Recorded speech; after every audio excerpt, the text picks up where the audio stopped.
नमस्कार, आप देख रहे हैं रेवाड़ी अपडेट। इस वक्त हम खड़े हैं रेवाड़ी शहर के बड़ा तालाब पर, जो एक बड़ी ऐतिहासिक धरोहर है और जिसे संवारने को लेकर बार बार दावे किए जाते रहे कि जो ऐतिहासिक धरोहर है उसका जीर्णोद्धार किया जाएगा, उसमें अलग अलग सुविधा की जाएगी, मरम्मत की जाएगी और उसे एक देखने लायक स्थान बनाया जाएगा। लेकिन तस्वीरों में आप देख सकते हैं कि हालात कैसे हैं। रेवाड़ी शहर का ये बड़ा तालाब है जहां ये बारिश का पानी इसमें भरा हुआ है और आसपास आप देख सकते हैं कि किस तरह से जो गंदगी का अंबार यहाँ लगा हुआ है। ऐतिहासिक धरोहर है, 17वीं शताब्दी की बताई जा रही है कि 17वीं शताब्दी में इस बड़ा तालाब का निर्माण किया गया था। ये मंदिर बनाए गए हैं और साथ में ये घाट बनाया गया है। ये किसने बनवाया था और कब इसका निर्माण शुरू किया गया था, किस मकसद के साथ बनाया गया था, वो भी हम आपको बताएंगे। लेकिन उससे पहले आपको दिखाते हैं कि नीचे के जो हालात हैं वो किस तरह के हैं। तो आप देख सकते हैं कि अलग अलग तरीके से ये अलग अलग यहाँ घाट बनाए गए थे। तो आप इसमें जब जाएंगे तो आप देखेंगे कि हालात कैसे हैं। तो आप देख सकते हैं कि इस वक्त बड़ा तालाब में जो नीचे की साइड हम खड़े हैं, यहाँ पर कुछ मरम्मत जरूर की गई है, थोड़ी बहुत मरम्मत जरूर की गई है।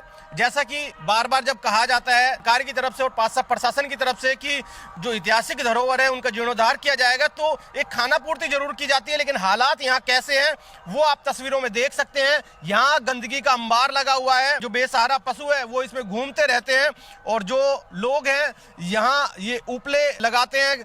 और इसी तरह से आप जो हनुमान मंदिर है, जो ऐतिहासिक मंदिर है, प्राचीन मंदिर है, उस मंदिर के पास से भी गंदगी लोग इस तालाब में फेंकते हैं। और इसी तरह से बड़ा तालाब में वो जो दूसरा हिस्सा है उस साइड से भी आप देख सकते हैं कि तस्वीरों में गंदगी का यहाँ अंबार लगा हुआ है और हालात बद से बदतर है, जिससे आप समझ सकते हैं कि जो शासन प्रशासन कहता है कि ऐतिहासिक धरोहरों को संवारने को लेकर प्रयास किया जा रहा है, इनका जीर्णोद्धार किया जाएगा, लेकिन हालात कैसे हैं वो तस्वीरों में आप देख सकते हैं। इस तालाब का बड़ा इतिहास है और साथ साथ ही प्राचीन मंदिर भी यहाँ पे है और साथ में एक शिव मंदिर भी है, जिसमें जो रेख देख करते हैं कुलदीप गुजर, वो हमारे साथ में। और साथ ही ये जो तस्वीर हम आपको दिखा रहे हैं ये गुफा की है। ये गुफा आगे कहाँ तक जाती है ये गुफा? ये जाती है कंपनी बाग में जाती है, कृष्णा गार्डन के वहाँ निकलती है ये गुफा। सुरंग है, ये पानी आने का साधन है, तालाब में जैसे पानी आता था उसके लिए बनाई गई थी। तो आप तो यहाँ लंबे समय से रह रहे हैं, तो थोड़ा बहुत बताएंगे क्या इतिहास है? हाँ, मेरे दादा परदादा यहीं रह रहे हैं, मेरा जन्म यहीं हुआ है। इस सुरंग को हमने कम से कम लाखों बार क्रॉस करा है। जैसे बच्चे रहे इनकी तरह हम खेलते थे, जब ऐसे निकल जाते थे इस सुरंग में से पार। उस टाइम तो ये साफ थी बिल्कुल। हमने ये देखा कि जो गंदगी का अंबार लगा हुआ, बार बार कहा जाता है कि जीर्णोद्धार किया जाएगा, लेकिन लगता है ग्राउंड पे क्या नगर पालिका ने इसको दुकान खोला हुआ है कि कहते हैं कि हर साल ग्रांट आती है इसकी, 2 साल 3 साल में ग्रांट आ जाती है तालाब की, और यूँ कह देते हैं कि भाई इस मोहल्ले के गुजर खराब कर रहे हैं। 10 घर है इस मोहल्ले में गुजरों के जो उपले थेप रहे हैं, ये बाकी 500 घरों की बस्ती है, 490 तो बेकसूर है। और जब प्रशासन इतनी वो है, थोड़ी सी सख्ती करेंगे तो ये 10 भी हटा लेंगे। इनको जानबूझ के नहीं हटाने देते, क्योंकि इनके ऊपर ही ब्लेम लगा के तो कुछ करना नहीं है, लेकिन ब्लेम इन पे लगा देना है कि गुजरों ने खराब कर रखा है बस। और प्रशासन का कोई हर साल ग्रांट आती है इसकी, 2 साल 4 साल में एमपी कोटे से, लेकिन खा जाते हैं उसको। कूड़ों का अंबार लगा रखा है यहाँ पे। तो ये जैसा कि इनका ये आरोप भी है कि बड़ा सवाल नगर परिषद पर ये खड़ा होता है कि जैसा कि हमने आपको बताया कि बार बार शासन प्रशासन की तरफ से ये कहा जाता है कि ऐतिहासिक धरोहरों का जीर्णोद्धार किया जाएगा, इनके नाम से बजट जारी किया जाता है, अलग अलग टाइम पे बजट जारी भी किया गया और थोड़ा बहुत मरम्मत का काम आप देख भी सकते हैं कि मरम्मत का काम किया गया।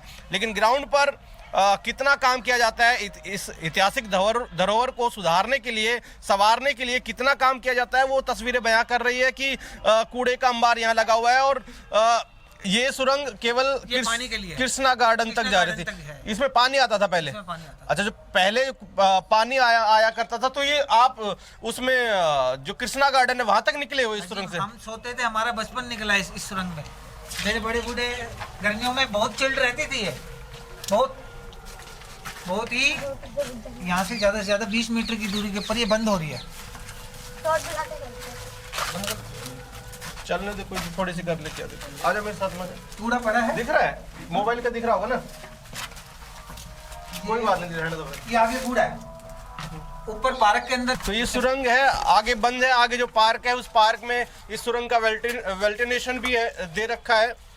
तो ये चीज़ें है, बड़ा इतिहास है बड़े तालाब का, लेकिन इस बड़े तालाब को संवारने को लेकर शायद शासन प्रशासन गंभीर नहीं है।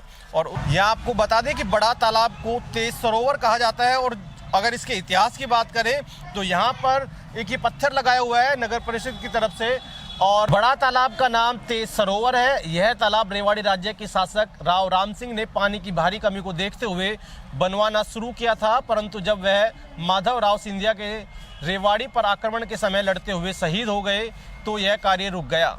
इसका शुभारंभ फिर से राव तेज सिंह ने अपने शासनकाल में सन 1772 में किया और यह कार्य सन 1775-76 में बेशुमार धन लगाकर संपन्न किया गया। प्राचीन ऐतिहासिक नगर रेवाड़ी में जनहित में बनवाया हुआ यह तालाब निर्माण कला और कारीगरी का एक शानदार नमूना है, जिसमें तीन तरफ बने 3 मंजिल तथा विश्राम गृह, स्त्री और पुरुषों के स्नान घाट, एक तरफ विशाल गुरु घाट और ऊपर बने सुंदर दुर्गा मंदिर, शिव मंदिर और हनुमान मंदिर दूर दूर तक प्रसिद्ध है। तालाब में पानी आने के लिए नहर और सुरंग की व्यवस्था अभी भी देखी जा सकती है। आपने नगर के गौरव और प्रतीक और पुरातत्व के इस नमूने को सुरक्षित और स्वस्थ रखना प्रत्येक नागरिक का कर्तव्य बनता है। प्रशासक नगर पालिका रेवाड़ी, क्योंकि जब पहले रेवाड़ी नगर परिषद रेवाड़ी नगर पालिका थी तब ये शायद पत्थर लगाया हुआ, तभी इस पर लिखा हुआ है कि नगर पालिका रेवाड़ी। और इस पे लोगों से अपील की गई है कि पुरातत्व विभाग का मतलब एक शानदार ये ऐतिहासिक धरोहर है, इसको सुरक्षित रखने के लिए सभी नागरिक अपना कर्तव्य निभाए और सुरक्षित रखे। लेकिन शायद जो शासन प्रशासन है वो अपना कर्तव्य ठीक से नहीं निभा रहा, और उसी का नतीजा ये है कि आज बड़ा तालाब बदहाली के आंसू बहा रहा है और यहाँ के हालात बद से बदतर बने हुए हैं।